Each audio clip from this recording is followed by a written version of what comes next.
sharing the 11th generation Civic platform and powertrain, the all-new 2023 Honda HR-V all-wheel drive EXL modern steel metallic here at Regal Honda.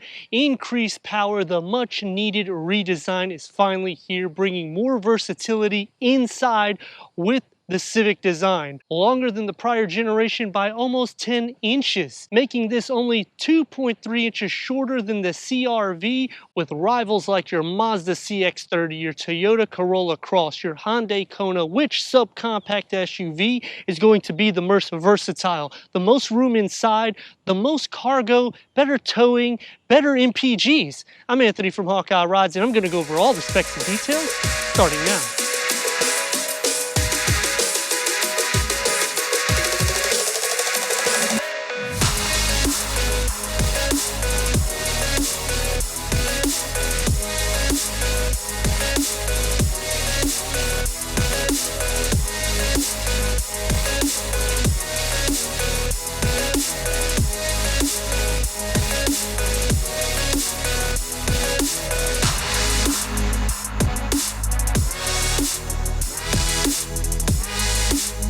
The new Honda HR-V is a more exciting, flowing lines. Is going to start with a smooth roof line that uses laser blazing that joins the front and the side panel edges seamlessly, with gloss black surrounding the wheel arches, with 17-inch 5-spoke alloy wheels, and on the side skirts a slim spoiler, new LED tail lamps, angled LED headlamps, a sportier fascia that's reworked with the honeycomb grille, gloss black, Honda badging on top, and even on the lower we now have functioning side curtains with ground clearance between 7 and 7.3 inches. It's not going to be the best, but this is still a subcompact SUV. So you have plenty of clearance, a more aggressive look, a wider front track comparing it to the rivals, 58-42 weight distribution, McPherson strut front suspension, multi-link rear suspension.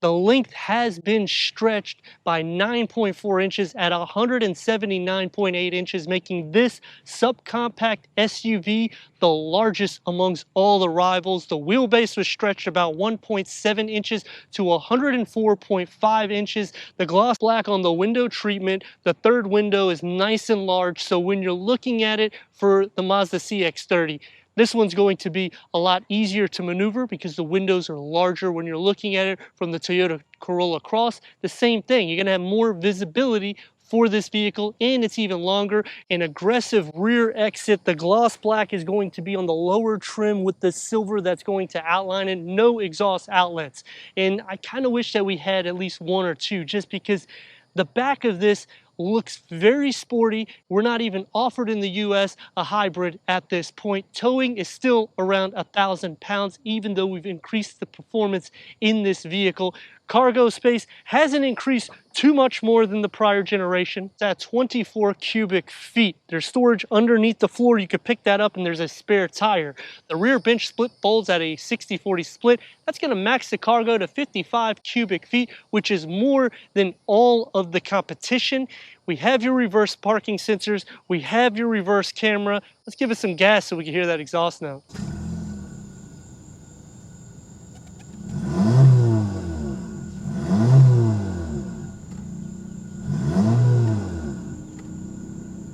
The new Honda HR-V is more sporty, it's longer, it takes the best parts off the Civic and reworks it into a subcompact SUV, and they back the performance with a 2.0 liter inline 4-cylinder producing 158 horsepower and 138 pound-feet of torque that's paired to a CVT transmission, achieving 25 to 30 mpgs. That's good for a 0 to 60 in the 8 seconds, which is now faster than the Toyota Corolla Cross. Otherwise, in its segment, it's going to still be one of the slower models, but we got the sporty cues from the Civic on the exterior. The interior you're going to see in the drive, which is now all powered by the Civic. Let me know in the comments what you think about the all-new 2022 Honda HR-V EXL as we go into the interior, go over the tech, and take this for our test run. Entering inside the redesigned 2023 HR-V, headroom is at 38.4 inches, which is more than the CX-30. Legroom at 30 inches.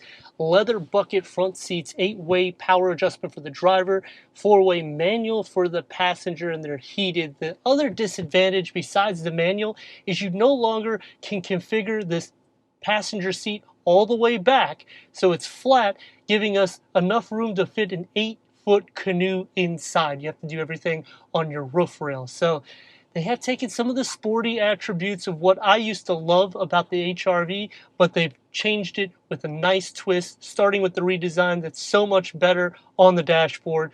It's a 2-tier look with the honeycomb borrowed from the Civic, 9-inch touchscreen, which we don't have navigation, but when you swipe it over, you can see all the apps we have: Honda Link, wireless Apple CarPlay, Android Auto, Sirius XM, Bluetooth connectivity, streaming Bluetooth audio. Put it into reverse. We do have full trajectory. It's a reverse camera, and it covers the whole screen. You can change the camera configuration to make it easy for your reversing. Rework center cluster, which this also looks amazing compared to the prior generation. Dual climate control settings is set with the wireless charger and a USB. Cup holders are up here with a 16.9 ounce water bottle.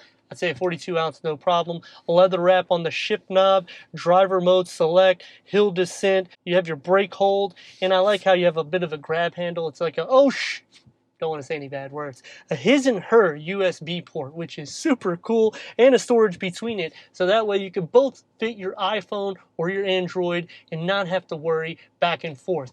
Elbows are going to be soft. It does make a bit of a noise here. Kind of dislike that. Open it up, it's actually pretty deep. It's not bad in the width either, especially for a compact SUV. New leather wrap steering wheel. You're going to get the gloss black multi-function. The gauge cluster is now digital. You can fully reconfigure this, and you can put your driver mode select, which shows a picture image just like the Civic. So I do like that they've taken the best parts of the Civic and threw it in this, and now you have a raised up SUV. Door panels, harder materials on the top and in the middle, soft where you put your elbows. And I like the grab handle because it separates it, giving it a 2 different look. One touch up and down for the front windows, and storage, maybe 2 16.9 ounce water bottles. So we've lost a little bit of storage in the front. However, we've got more connectivity. We got more room in the interior. The dash actually flows into the door panels, and it has a seamless design that just makes it more elegant and more lively inside with a moonroof. Let's see how I look in the back. For the back seats, I'm at 38.4 inches of headroom, 38 inches of legroom, which is the best in class for a subcompact SUV. Yes, it's stretched nearly 10 inches. In the way I sit, I actually recline a bit. There's nothing here though. That is something that just drives me crazy. There's no USB ports. There's no air vents. You do have a storage tray, and you have storage behind the passenger front seat. Nothing behind the driver. The floor is not completely flat. It is pretty wide in here too. So sitting into the center, which you'll see in a second, shouldn't be an issue. Door panel, harder materials on the top and in the middle. You're going to get the same look for the grab handle, one touch down. And storage, you can only fit maybe one 16.9 ounce water bottle. So you're going to lose storage capacity in the back seat comparing it to the rivals. Best leg space, comparing it to the rivals. The Toyota Cross is only like 0.1 or 0.2 inches more in headspace. So this thing just ticks all the boxes. Let's see how I look in the center. Sitting into the center, headroom is still no issue at all, nor is legroom. Sharing butt, shoulder, feet space, it's not a significant amount because it is wide. The seats are not as wide as the numbers project on the exterior, unfortunately, because the door panels are a bit chunky, but you can still fit 3 adults back here, my dimension. And as a comparison to the CX-30, it's pretty tight in the center. The Toyota Cross is almost the same. This still has more space, and even comparing it against the Hyundai Kona, this one's going to have loads more space. The only thing you're lacking is a little bit of cargo, but you have so much leg space. The door panels are raised up, so it keeps a sporty attribute even in the back seats. Taking the all-new redesigned 2023 Honda HR-V out on our test run. Ground clearance over 7 inches, so you can drive without too many issues, and that is something that's good when you're getting into a small compact SUV. Yes, it has increased in length by nearly 10 inches. It's still in that classification because it's a little bit over an inch less than the CR-V, which would be the next tier up. 158 horsepower, 138 pound-feet of torque, CVT transmission, and you're still getting pretty decent gas miles. It's not going to be the best in class, nor is the towing. However, all the rest of the amenities that you would use this vehicle for will be. There is some disadvantages. We're going to touch bases to those in just a second, but we're going to see the dynamics on this vehicle, see how well she drives.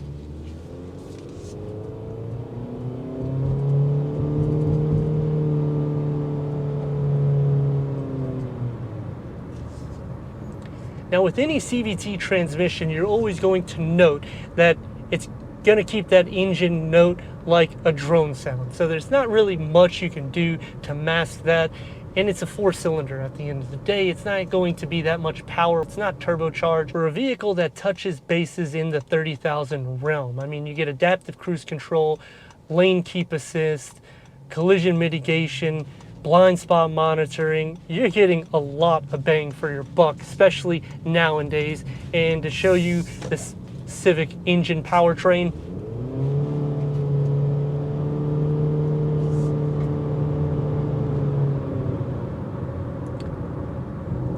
it's going to have a significant amount of road noise in the interior because this is almost as a hatchback, even though it's a raised up SUV. The way it sits, it's still going to have that noise.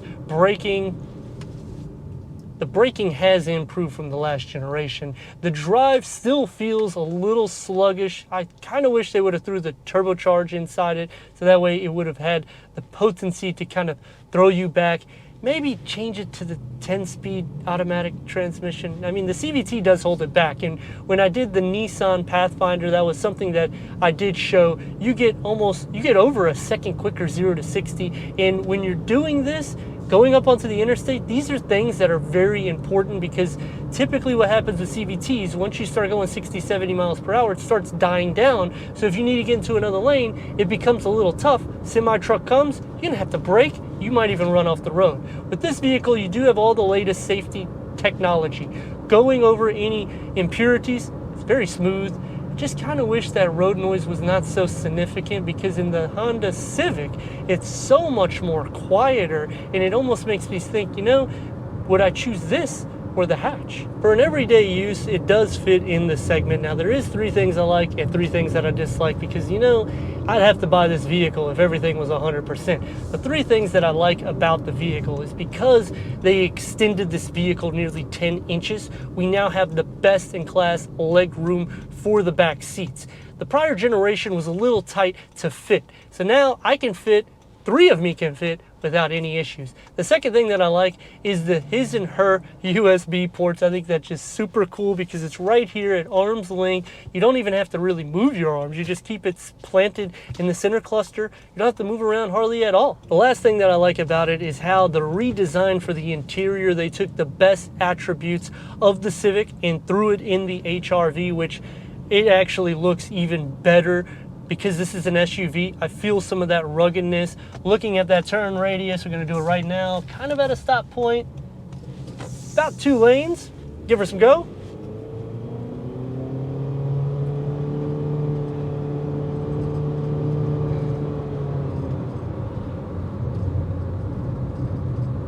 It's not too bad, it just takes me to the things that I dislike, and it starts off with the cup holders. They are loads away in the front for me. And I know it sounds like I'm really just nitpicking on something that's not important, but it is. I drink coffee, I drink waters, I eat snacks when I'm driving and doing my daily chores. So I'm gonna have to get used to doing this, or I'm going to have to adjust my seat more closer to the steering wheel, in which it just feels a bit abnormal because I'm a tall guy. The second thing that I dislike is they've taken away some of the versatility. One of the things that I used to boast about most, when I used to tell people, you want a subcompact SUV, check out the HRV because you could fold the passenger seat all the way flat and you could fit an 8-foot canoe inside.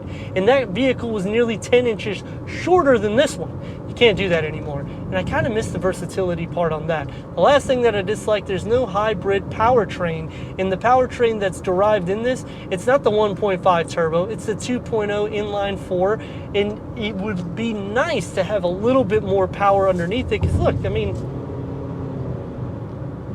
Obviously, you're not looking for performance when you buy something at this price point per se. You're looking for the best bang for your buck, and they've done a great job capturing all of those elements. It just would be nice to get a little bit quicker in the 0 to 60s because you're still at 8 seconds or a little over, and it would be nice to see in the 7-second perimeter, so that way this would be the fastest in its segment. As for the comfort in the seats, they are very comfortable on the EXL version. The hood does protrude out. It's a longer hood. It feels just like the Civic. The A-pillars are still pushed back, so they've kept all of the styling that Honda is known for safety and practical use, so there's not really any eyesores or anything at that point. Blind spots, because it's a little bit longer and that third window is a little bit more sleek and pushed out with the harder materials around it, it does give you some blind spots, but you have blind spot monitoring. You have lane keep assist. I mean, I can't stress enough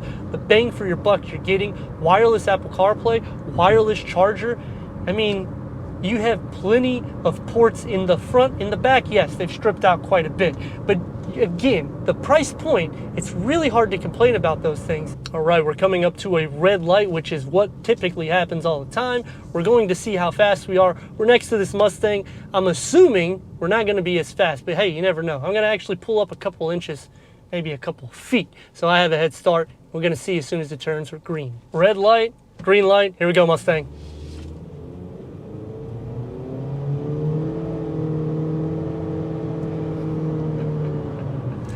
I don't think he's racing me, but I pulled up so much that even if he were, probably would be neck and neck. That's the funny thing about it. But, you know, it still has some playfulness. It would be a little bit more playful if it wasn't a CVT, and this is something that a lot of reviewers and people that buy vehicles complain about.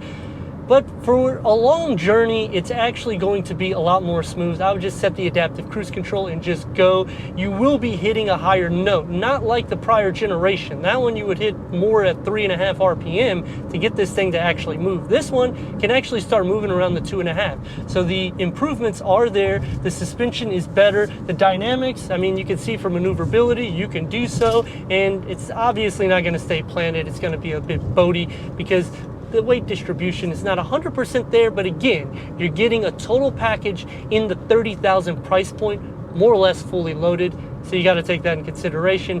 When I'm comparing it to the rivals, the Mazda CX-30, unless you go to the turbo, it's pretty much the same exact thing.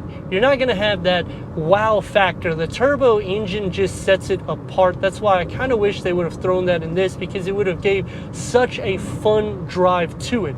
Is it fun as it sets? Yes. Does it get boring? Not really, because this is something that's going to be used every day, and it's a practical, versatile vehicle. As for the Toyota Corolla Cross, that particular vehicle is not going to be fast at all. So this one's going to be a lot more pleasurable, and the ride comfort is a little bit better, and it's a little bit more quiet too. Kona, that one, if you get the inline, which I've done a review on, that thing is phenomenal. But again, the price point escalates a lot more, so it almost puts it out of the price category. So looking at what you get, this is a full package. I'd like to thank Regal Honda for giving us this 2023 Honda HR-V for our car review. If you're already a subscriber, thank you for being part of the Hawkeye community. If not, click the next video, the subscribe button, check out the details, merchandise, website, and everything we do here at Hawkeye Rides.